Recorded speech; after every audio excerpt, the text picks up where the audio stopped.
Labadiena. Taip. Įsigijau jūsų firmoje poilsinę kelionę. Ne, niekas nesikeičia.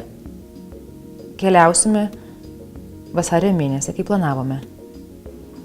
Kokią valiutą mokėjau? Litais, žinoma. Aha. O ką dabar daryti? Sumokėti papildomą mokestį. Gerai, atsiųskit prašau visą informaciją elektroniniu paštu. Viso gero.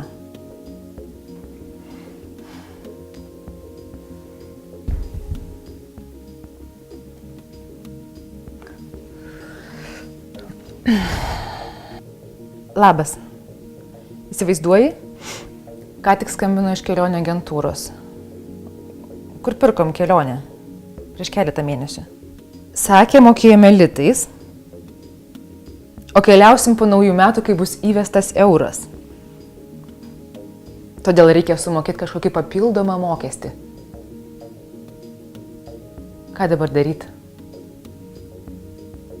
Man atrodo, kad čia kažkas ne taip. Jei paslaugą jūs gausite tik po naujųjų, o sumokėjote už ją jau dabar, tai būkite ramūs. Joks prekybininkas, joks paslaugos teikėjas neturi teisės reikalauti iš jūsų papildomų pinigų dėl to, kad valiuta pasikeitė. Jūsų sumokėta suma litais automatiškai perskaičiuojama į eurus, suapvalinama jūsų naudai.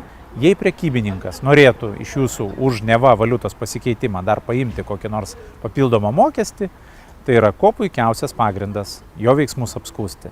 Galima nueiti į mūsų portalą pranešu.lt ir ten pažymėti to prekybininko atliktą pažeidimą, o galima kreiptis tiesiogiai į valstybinę vartotojų teisių apsaugos tarnybą. Arba, jei turite abejonių, ar prekybininkas su jumis teisingai elgiasi, skambinkite pagrindinių informacijos euro klausimais telefonu Lietuvoje 8 800 345 28.